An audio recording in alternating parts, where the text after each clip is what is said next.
Bonjour. Bonjour. Merci de me recevoir aujourd'hui. Pouvez-vous vous présenter? Oui, bonjour Mélanie. Donc moi je suis Baya Kerkash, l'élue à la mairie d'Agen en charge de la cohésion sociale, de la politique de la ville et des centres sociaux. Pouvez-vous nous dire où nous nous trouvons? Oui, alors aujourd'hui nous sommes au centre social Saint-Exupéry. Nous en comptons 3 sur la ville d'Agen, un ici sur les quartiers sud-est de la ville, un sur les quartiers nord-est avec le centre social de la Masse et un autre en centre-ville, c'est le centre social Montesquieu. Le centre social, c'est une structure municipale qui a pour objectif de développer l'animation de la vie sociale sur les quartiers pour les habitants à travers différentes activités et actions, que ce soit en direction de la jeunesse avec ses programmes de réussite éducative, ses contrats locaux d'accompagnement à la scolarité pour favoriser l'égalité des chances, mais aussi je pense aux actions développées par le pôle famille pour permettre justement aux habitants de s'approprier toujours plus des actions de citoyenneté, mais aussi de leur permettre plus globalement de participer à la vie sociale dans leur cité, mais aussi dans la ville d'Agen. Dans quelle valeur de la Charte des droits fondamentaux de l'Union européenne reconnaissez-vous votre structure? Parmi dignité, liberté, égalité, solidarité, citoyenneté et justice. Alors je dirais que les valeurs du centre social peuvent être toutes celles que vous avez citées, mais il y en a une en particulier qui retient mon attention par rapport aux actions que nous avons portées dernièrement, c'est la citoyenneté. Pouvez-vous nous parler de cette action? Alors cette action où la citoyenneté était au cœur de ce dispositif, c'est un programme qui a été porté en collaboration avec la Maison de l'Europe, qui s'appelle Sur la route des institutions et qui visait à accompagner des jeunes issus des différents territoires que je vous ai cités, que ce soit ici à Tapi, mais aussi d'autres jeunes de Montanou par exemple, pour découvrir les institutions. Elle s'appelait Sur la route des institutions précisément pour découvrir ces institutions desquelles eh bien on sentait que ils étaient éloignés. Donc le but était vraiment de se rapprocher de ces institutions, tant au niveau à l'échelle locale, en découvrant ce qui était le fonctionnement d'une ville, mais aussi à l'échelle départementale, avec la visite du conseil départemental, visite du conseil régional également, et jusqu'à Strasbourg, jusqu'au Parlement européen. Quelles sont vos attentes vis-à-vis de l'Union européenne? Que peut-elle faire ou qu'a-t-elle déjà fait pour répondre aux besoins de votre structure? Alors, je dirais que ce que je pourrais attendre de l'Union européenne, c'est que, eh bien, elle soit plus proche des habitants, ou en tout cas que les habitants comprennent que l'Union européenne et ses actions ont un impact sur leur vie au quotidien.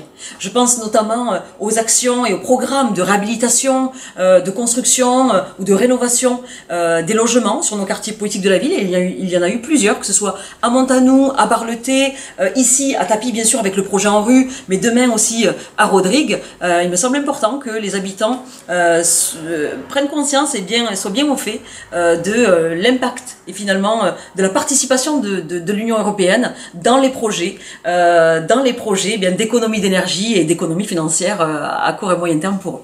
Merci beaucoup. Merci à vous.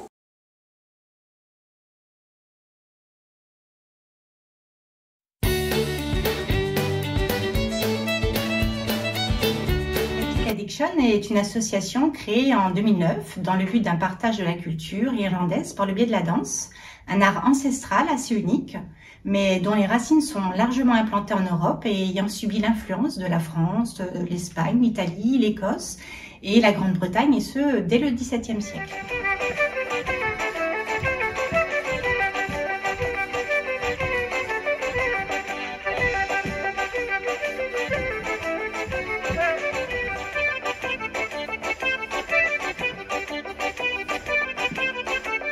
Dans quelle valeur de la Charte des droits fondamentaux de l'Union européenne reconnaissez-vous votre association? L'association est ouverte, bien sûr, à tous les âges, nationalités, niveaux, peu importe les talents ou les limitations de chacun. Les cours sont axés sur le partage et les besoins de tous les adhérents.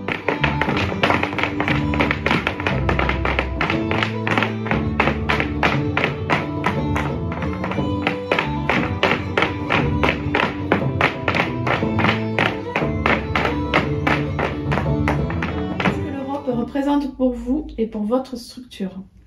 Avant Covid, l'Europe nous semblait à portée de main, les frontières affranchies, avec une liberté de mouvement, d'expression et de transmission de la culture.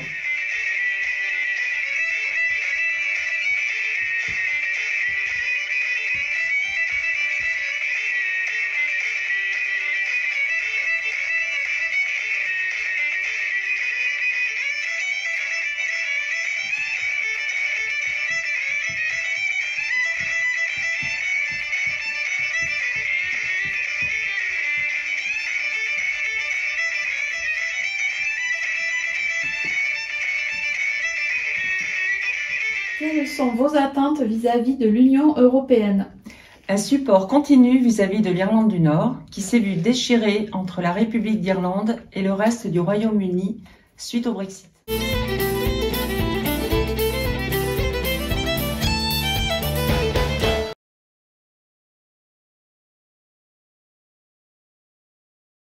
Bonjour, nous sommes au Pôle emploi de Marmande aujourd'hui. Donc, le Pôle emploi de Marmande est un acteur essentiel dans l'insertion sur le territoire.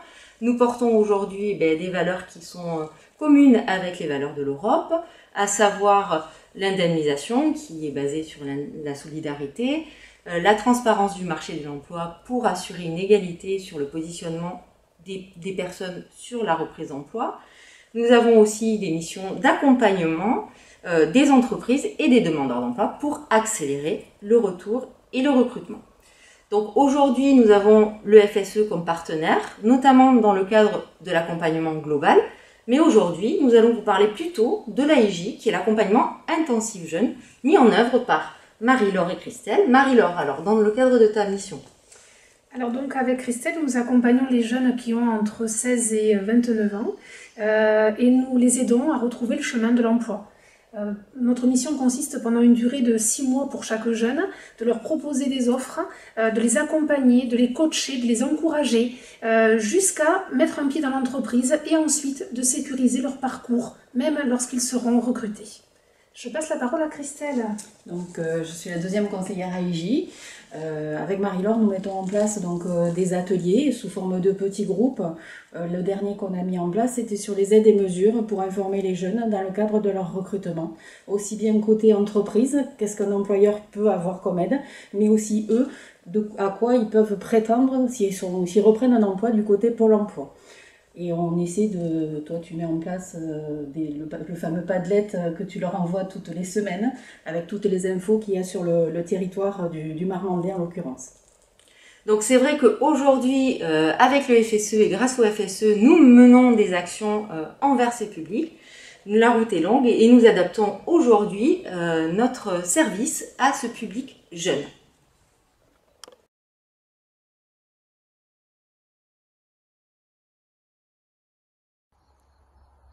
Bonjour, nous représentons l'association SEM 2447 pour entendants, malentendants de la Dordogne et du Lot-et-Garonne. Moi, c'est Christine, je suis devenue sourde. Moi, c'est Florence, je suis entendante.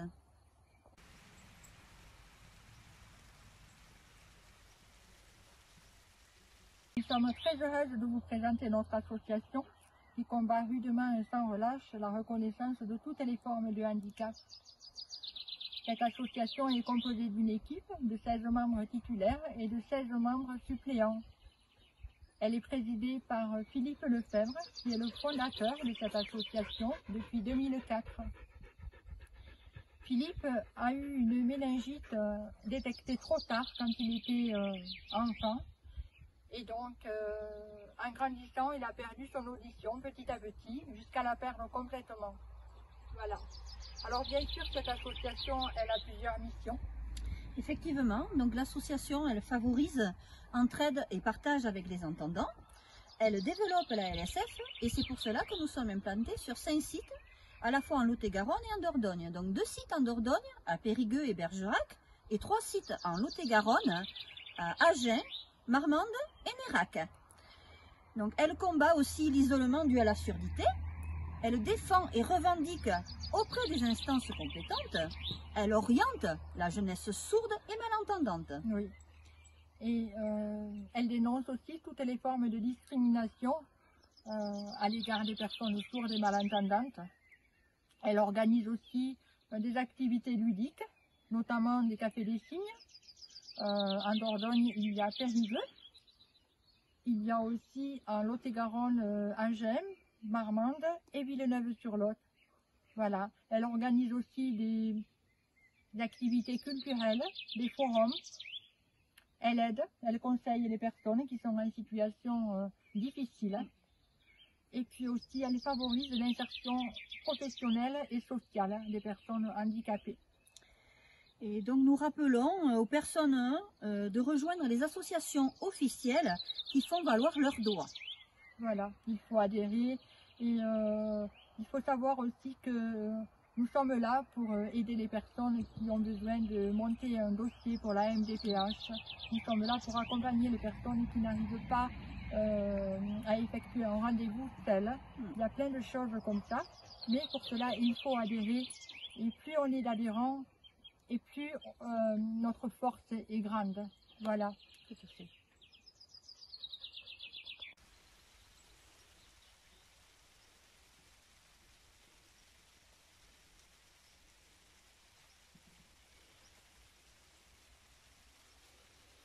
Alors, quelles sont nos attentes vis-à-vis de l'Union européenne? Alors, le président et l'équipe CEM 2447 souhaitent ardemment que l'Union européenne travaille à une langue des signes européenne et espèrent une harmonisation européenne des actions et des aides pour les personnes en situation de handicap.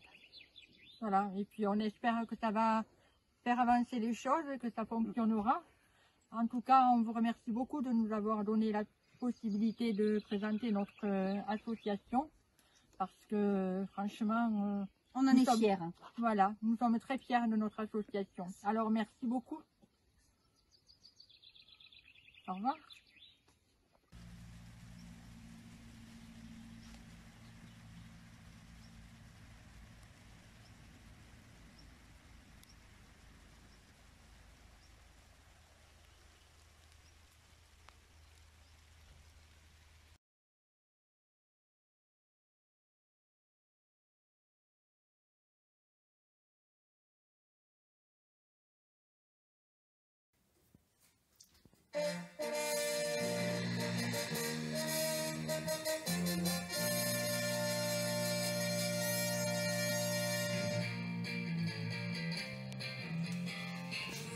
Alors ça, c'est la spirale du smartphone. C'est un projet qu'on a réalisé l'an dernier dans le cadre de la Global Education Week pour parler justement de ce petit outil du quotidien présent un peu partout, avec lequel on est même en train de réaliser une vidéo pour vous présenter nos activités. C'est un projet qui a été récompensé par l'Europe justement, qui nous a permis de parler de cet outil du quotidien à plein d'élèves dans le cadre d'une activité réalisée avec notre collectif d'associations. Le collectif SI 47. SI comme Solidarité Internationale, 47 comme Lot-et-Garonne. Composé de 10 associations qui défendent les droits humains fondamentaux, du genre réduire les inégalités qui existent. Trouver de l'énergie. Le droit à la santé. Lutter contre le changement climatique. Le droit à l'éducation pour tous et de qualité. Et un habitat durable. Par exemple, et tout ceci pendant une campagne citoyenne qui est le Festival des Solidarités.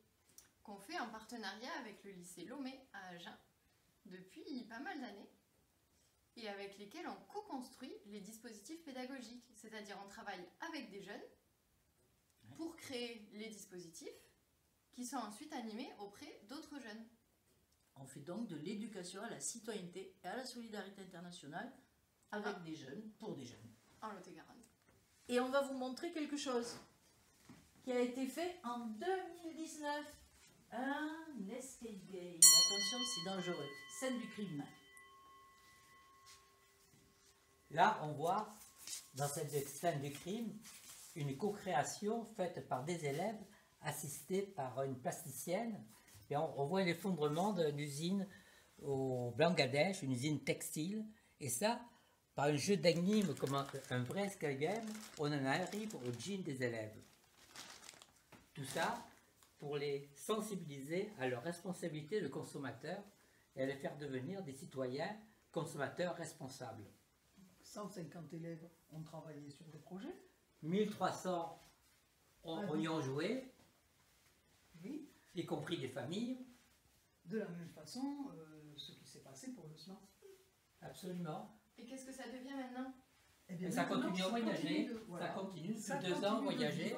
Et nous avons besoin aussi de construire d'autres jeux, d'autres outils pour... Notamment à travers un partenariat entre ce collectif Solidarité Internationale 47 et Enjeux Durables, un collectif sur l'éducation à l'environnement et au développement durable. Donc ces deux collectifs réunis, on peut aborder l'ensemble de ces 17 objectifs du développement durable. Comment est-ce qu'on les applique ici dans notre territoire? Et donc, notre vision, c'est que d'ici 2030, on arrive à rendre soutenable le socle au niveau de la biosphère, qu'au niveau sociétal, on soit sur quelque chose d'équitable, et qu'au niveau économique, on ait refondé le fonctionnement de la finance, par exemple, qui a laissé faire des choses comme ça, beaucoup plus sur un axe de partenariat, et qu'en fait, c'est la colonne vertébrale en fait, de toutes ces alliances. Et c'est ça qu'on veut, en fait. C'est écologique et solidaire, parce qu'on sait que tous ensemble sur cette terre solidaire, ben, on est en train. C'est en continuant, on a besoin de vous pour continuer à animer des choses comme ça, les faire vivre sur notre territoire.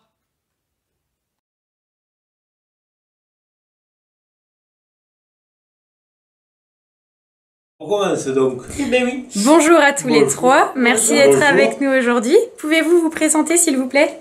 Alors, je suis Thomas Mille, je suis adhérent de l'association APF France Handicap depuis 10 ans. Je suis référent accessibilité à la commission d'accessibilité de l'ERAC. C'est une de mes attributions, excusez-moi, dont je m'occupe à l'association APF France Handicap. Je suis Patricia Sanzich, directrice territoriale pour la Dordogne et le Lot-et-Garonne. Et je suis Cheyenne Maléjac, je suis la chargée de développement des actions associatives à APF France Handicap. Pouvez-vous nous présenter brièvement votre structure? Alors, nous sommes ici à l'APF France Handicap Lot-et-Garonne, dans le 47. Nous menons des actions associatives d'accessibilité, de reconnaissance des droits des personnes handicapées au niveau du département et au niveau aussi national, parce que nous sommes une antenne nationale, il faut le préciser. Nous menons des actions d'ateliers santé, d'ateliers écriture, d'ateliers convivialité comme aujourd'hui. Nous menons des actions aussi de reconnaissance des personnes en situation de handicap. Ça, Madame Sazi en parlera mieux que moi. Merci. Voilà. Merci Thomas. Alors, dans quelle valeur de la Charte des droits fondamentaux de l'Union européenne reconnaissez-vous votre association? Alors, pour APF France Handicap, les valeurs de la Charte de l'Union européenne sont similaires aux valeurs qui sont prônées par APF France Handicap. Donc, la dignité de la personne humaine, la dignité de la personne en situation de handicap, évidemment, la liberté pour les personnes en situation de handicap de choisir leur mode de vie, de choisir là où elles souhaitent être, au domicile ou être en établissement, mais que ce soit un choix. L'égalité par rapport à l'égalité de traitement, bien sûr, des personnes, une solidarité de la nation, mais aussi une solidarité entre nous, et puis la citoyenneté pour les personnes en situation de handicap, le droit de s'exprimer, ça fait toujours partie des fondamentaux pour nous, et bien sûr la justice, évidemment, la justice pour chacun d'une société, en effet, qui soit égalitaire. Pouvez-vous nous parler d'une action récente que vous avez mise en place pour la défense et la représentation des personnes en situation de handicap? Alors très récemment, du 26 au 30 avril, nous avons mené la semaine de l'accessibilité et des mobilités. Le but, c'était de mettre l'accent sur le manque d'accessibilité, que ce soit l'accès aux soins, l'accès au commerce, l'accès au transport. Donc ici en 47, c'était une action nationale. Ici en 47, nous avons mené diverses actions. Nous avons fait une marche exploratrice dans Agen, dont on a fait une expo photo, comme vous pourrez voir ici dans notre jardin. Nous avons fait un débat sur l'accessibilité. Nous avons aussi ouvert le débat à Tonins, à la maison de santé, où il y a un problème d'accessibilité. Nous avons été là en tant que conseil, en tant que personne qui voulait vraiment trouver des solutions. Et cette action a été aussi menée sous le hashtag MarcheAttaque, où nous avons été tagués, notre directrice est allée taguer le logo MarcheAttaque sur les endroits où il y a des marchés où les personnes en situation de handicap ne peuvent pas accéder. Quelles sont vos attentes vis-à-vis de l'Union européenne? Que peut-elle faire ou qu'a-t-elle déjà fait pour répondre aux besoins de votre structure? Alors, elle a déjà beaucoup œuvré sur l'accessibilité pour les personnes en situation de handicap. Elle va continuer à le faire de façon encore plus évidente en étant financeur pour les programmes qui sont importants pour nous, en particulier à l'échelle de la France sur l'accessibilité, par exemple, sur la SNCF, des endroits où nous avons encore des difficultés. Et elle va aussi créer prochainement une carte européenne pour les personnes en situation de handicap qui facilitera, je pense, encore la vie des personnes. Merci à tous les trois. Merci. Bonjour, je m'appelle Émeric Faure, je représente la TMP Production en tant qu'auteur et comédien. Alors nous avons eu l'occasion de travailler avec la Maison de l'Europe du Lot-et-Garonne en 2019 avec le projet Make Your Europe autour d'un projet de théâtre forum pour les élections européennes de mai 2019. Et ainsi, j'ai écrit et conçu un spectacle seul en scène, une sorte de stand-up, un petit spectacle participatif d'une demi-heure à présenter devant divers publics sur les fake news, les non-dits, les fausses informations qui circulent autour de l'Europe pour les présenter à des publics, en particulier les publics néo-votants qui allaient voter pour les européennes ou qui vont voter dans les prochaines années. Et ainsi, entre février 2019 et mai 2019, nous avons fait un peu le tour de la Nouvelle-Aquitaine auprès de lycées, de jeunes en service civique ou en formation en service civique, des publics aussi adultes dans différents contextes pour convaincre du bien fondé du vote pour aller voter aux élections européennes en pensant bien, en ayant un esprit critique sur ce qu'ils pensent vraiment et la vérité des choses qui se passent au niveau de l'Europe, comment fonctionnent les institutions, comment ça se passe, quelle est la véritable et les vraies choses. Après, les gens font ce qu'ils veulent, mais d'aller donner son avis en votant pour tel parti, tel autre ou pas, mais avoir vraiment un avis vraiment tranché, pas uniquement une seule idée en tête. Voilà, avoir vraiment une idée globale de ce que c'est l'Europe et de ceux qui font l'Europe. Voilà. Et donc, avec tout ça, les valeurs que l'on partage, c'est l'égalité, tout simplement, pour le vote, pour tout le monde, que tout le monde aille voter, puisse s'exprimer, donner son idée, quelle qu'elle soit positive, qu'elle soit négative, encore une fois, il n'y a rien de politique dans cette démarche-là, uniquement l'information, la communication auprès de tous les publics via le théâtre, heureusement, et le théâtre forum qui est une forme particulière puisqu'il y a une présentation de théâtre, puis un débat ensuite égalitaire où chacun peut donner sa parole avec des échanges entre le comédien, l'animateur qui est là, et également le public qui interagit avec moi, avec tout le monde, où un débat se crée pendant la demi-heure qui suit pour ensuite faire son choix, avoir son libre arbitre et son idée sur ce qui a été présenté et ensuite, pourquoi pas, aller voter. Et on a pu voir que bon, ça a peut-être une petite incidence puisque la participation aux européennes a été quand même significative par rapport aux élections précédentes. Ça n'a pas été moins, ça a même été légèrement plus dans mes souvenirs.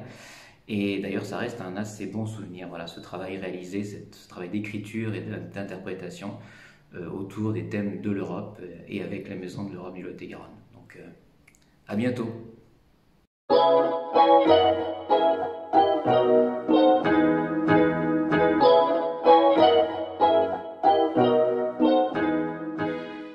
Donc en fait, l'historique du Creuset, c'est ça, c'est vraiment un lieu de partage, de vie, d'échange, d'ateliers pour avoir des activités où les gens ils se rendent compte qu'ils ont finalement des compétences, qu'ils ont des savoir-faire et qu'ils peuvent partager ça et ne pas rester isolés. Et petit à petit, donc, ce lieu, il est vraiment devenu un lieu où les personnes en difficulté et les bénéficiaires du RSA peuvent élaborer et être accompagnés dans un projet d'insertion sociale et professionnelle.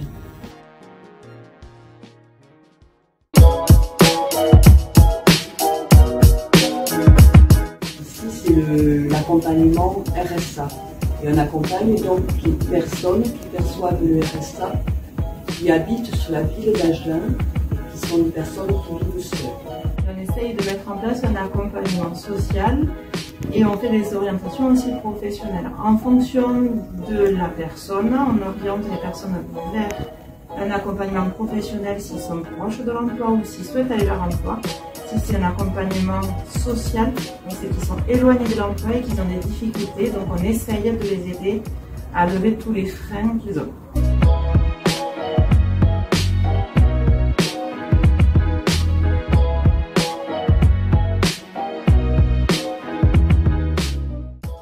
Et après, on a le chantier d'insertion qui, lui, en fait, permet à des personnes en insertion, dans le cadre de contrats à durée déterminée de 6 mois, mais renouvelables, d'être accompagnés vers un projet d'insertion durable, mais dans une structure classique, une entreprise classique.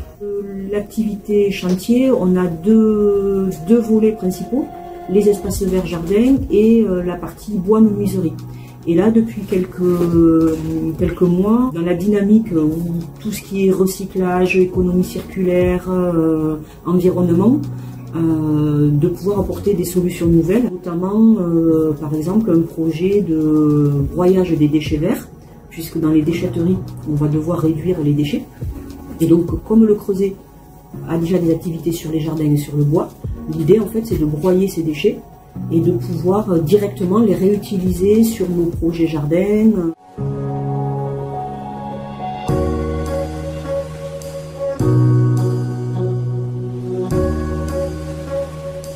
Ma fonction ici, c'est d'accompagner les personnes qui sont employées sur l'atelier chantier d'insertion, atelier bois et espace vert. Moi, je les aide à travailler un petit peu leur projet pour qu'à l'issue de leur parcours en fait à la sortie du Creuset puisse aboutir sur soit un emploi, soit une formation ou alors continuer leur dynamique vers l'emploi.